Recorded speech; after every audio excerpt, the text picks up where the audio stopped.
हम सब की उन 5 वर्ष की वैचारिक यात्रा का,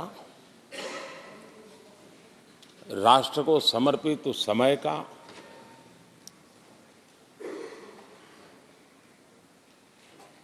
देश को फिर से एक बार अपने संकल्पों को राष्ट्र के चरणों में समर्पित करना ये अवसर है।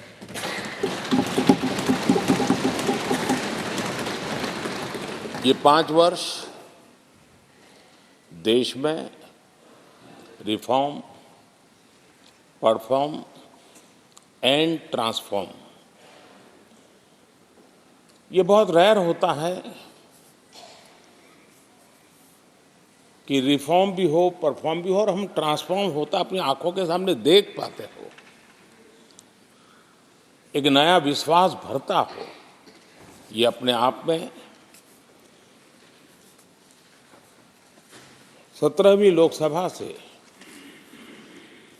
आज देश अनुभव कर रहा है और मुझे पक्का विश्वास है कि देश 17वीं लोकसभा को जरूर आशीर्वाद देता रहेगा।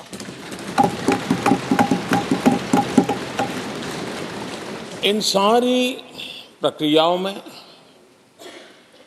सदन के सभी माननीय सदस्यों का बहुत महत्वपूर्ण रोल रहा है, महत्वपूर्ण भूमिका रही है और ये समय है कि मैं सभी माननीय सांसदों का इस गृह के नेता के नाते भी और आप सबके एक साथी के नाते भी आप सबका अभिनंदन करता हूं।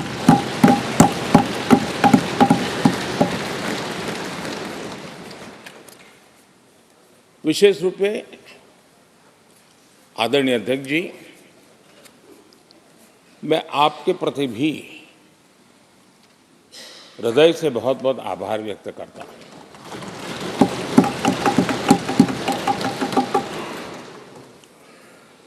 पांचों वर्ष कभी कभी सुमित्रा जी मुक्त हास्य करती थी, लेकिन आप हर पल आपका चेहरा मुस्कान से भरा रहता था। यहाँ कुछ भी हो जाए लेकिन कभी भी उस मुस्कान में कोई कमी नहीं आई।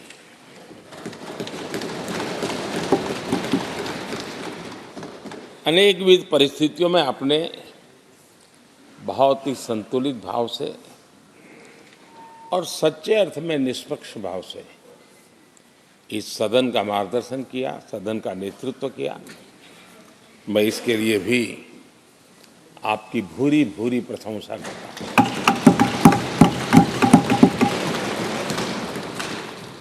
आक्रोश के पल भी आए, आरोप के भी पल आए, लेकिन आपने पूरे धैर्य के साथ इन सभी स्थितियों को संभालते हुए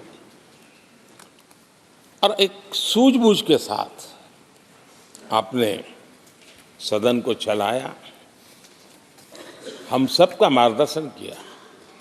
इसके लिए भी मैं आपका आभारी हूं। आदरणीय सभापति जी, इस 5 वर्ष में इस सदी का सबसे बड़ा संकट पूरी मानव जात ने झेला।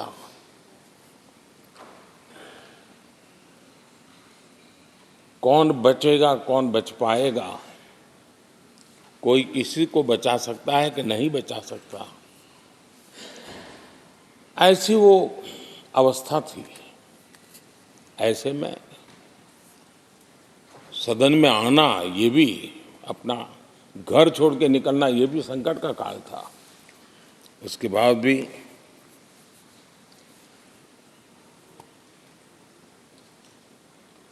जो भी नई व्यवस्थाएं करनी पड़ी, आपने उसको किया। देश के काम को रुकने नहीं दिया। सदन की गरिमा भी बनी रहे और देश के आवश्यक कामों को जो गति देनी चाहिए वो गति भी बनी रहे और उस काम में सदन की जो भूमिका है वो रत्ती भर भी पीछे न रहे, इसको आपने बड़ी कुशलता के साथ संभाला और दुनिया के लिए एक उदाहरण के रूप में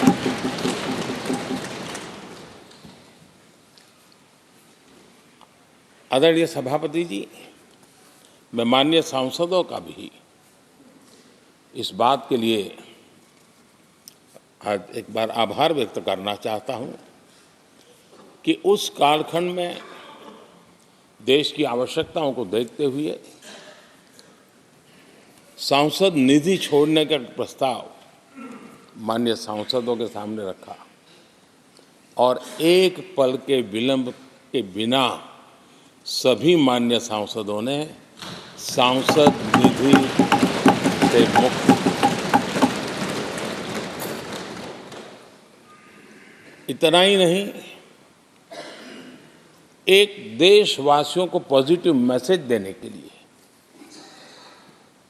अपने आचरण से समाज को एक विश्वास देने के लिए सांसदों ने अपनी सैलरी में से 30% कटौती का निर्णय सबने खुद ने किया ताकि देश को भी विश्वास हुआ कि ये सबसे पहले छोड़ने वाले लोग हैं। और आदरणीय सभापति जी, हम सभी सांसद बिना कारण साल में 2 बार हिंदुस्तान के मीडिया के किसी न किसी कोने में गाली खाते रहते थे कि ये सांसदों को इतना मिलता है और कैंटीन में इतने में खाते हैं, बाहर इतने में मिलता है, कैंटीन में इतने में मिलता है, बाहर यानी पता नहीं बाहर नोट लिए जाते थे। आपने निर्णय किया सबके लिए समान रेट होंगे कैंटीन में और सांसदों ने कभी भी विरोध नहीं किया, शिकायत भी नहीं की और सभी सांसदों की बिना कारण इतनी फजेत करने वाले लोग मजे लेते थे, उससे हम सबको आपने बचा लिया। इसके लिए भी मैं आपका आभार व्यक्त करता हूं। आदरणीय सभापति जी, ये बात सही है कि हमारे कई लोकसभा के चाहे 17वीं हो, 16वीं हो, 15वीं हो, संसद का नया भवन होना चाहिए, इसकी चर्चा सबने की, सामूहिक रूप से की, एक स्वर से की, लेकिन निर्णय नहीं होता था। ये आपका नेतृत्व है जिसने निर्णय किया, चीज़ों को आगे बढ़ाया, सरकार के साथ अनेक मीटिंगें की और उसी का परिणाम है कि आज देश को ये नया संसद भवन प्राप्त हुआ है। आदरणीय सभापति जी, एक संसद के नए भवन में एक विरासत का अंश और जो आज़ादी की पहली पल थी उसको जीवंत रखने का हमेशा हमेशा हमारे मार्गदर्शक रूप में ये सेंगोल को यहाँ स्थापित करने का काम और अब प्रतिवर्ष उसको सेरेमोनियल इवेंट के रूप में उसको हिस्सा बनाने का एक बहुत बड़ा काम आपके नेतृत्व में हुआ है, जो भारत की आने वाली पीढ़ियों को हमेशा हमेशा हमें आज़ादी के उस प्रथम पल के साथ जोड़ के रखेगा और आज़ादी की वो पल क्यों थी हमें वो याद रहेगा, तो देश को आगे ले जाने की वो प्रेरणा भी बनी रहेगी। उस पवित्र काम को आपने किया है। आदरणीय सभापति जी, ये भी सही है कि इस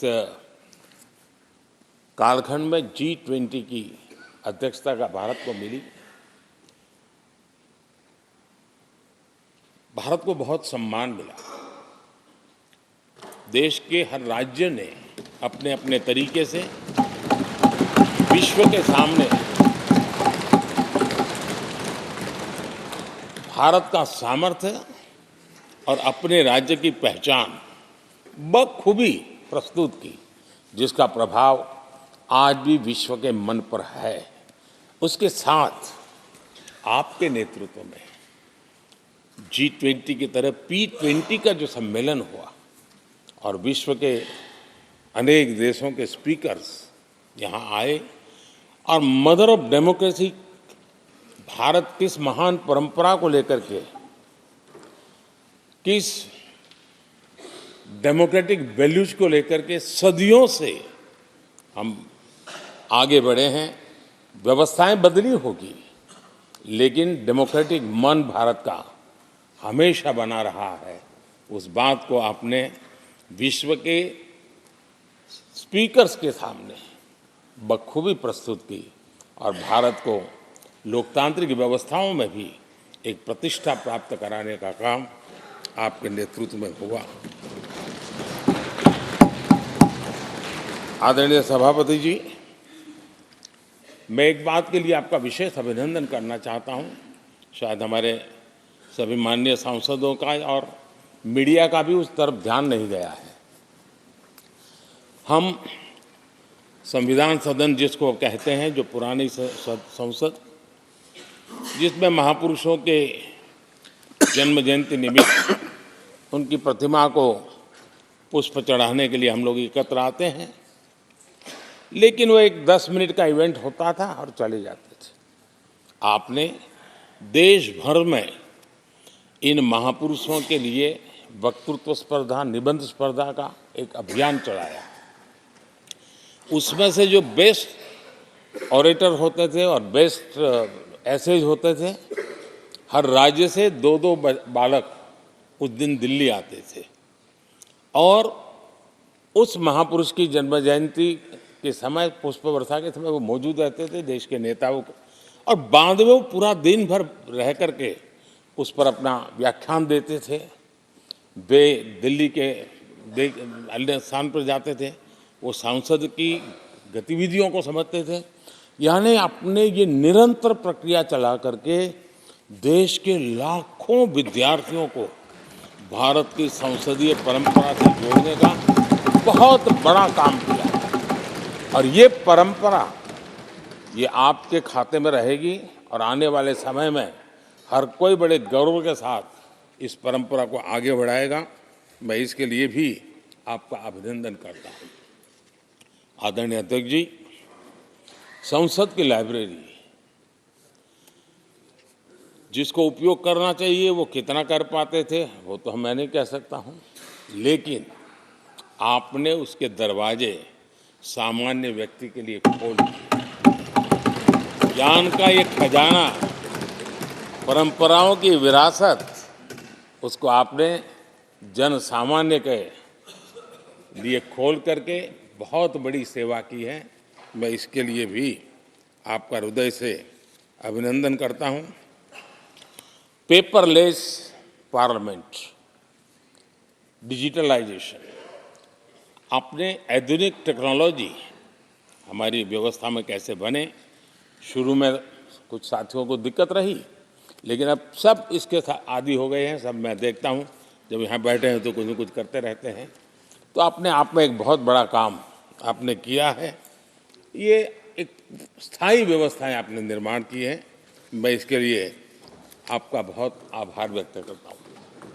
आदरणीय अध्यक्ष जी, आपकी कुशलता और माननीय सांसदों की जागरूकता, उन सबका संयुक्त प्रयास मैं कह सकता हूँ कि जिसके कारण 17वीं लोकसभा की प्रोडक्टिविटी करीब 97% रही है।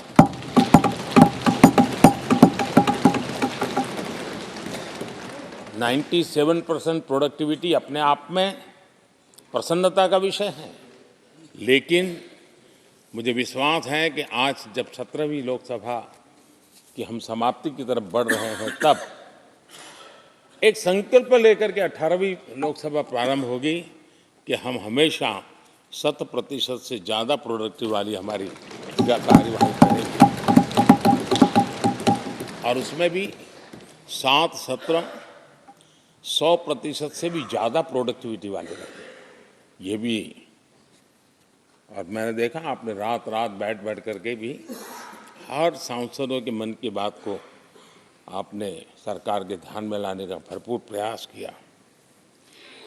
मैं इन सफलता के लिए सभी माननीय सांसदों का और सभी फ्लोर लीडर्स का भी हृदय से आभार और अभिनंदन व्यक्त करता हूं।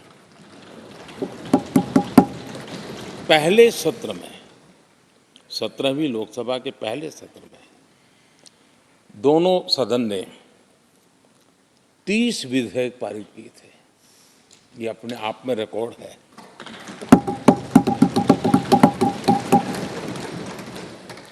और एक नए नए बेंचमार्क 17वीं लोकसभा ने बनाए हैं। आदरणीय अध्यक्ष जी,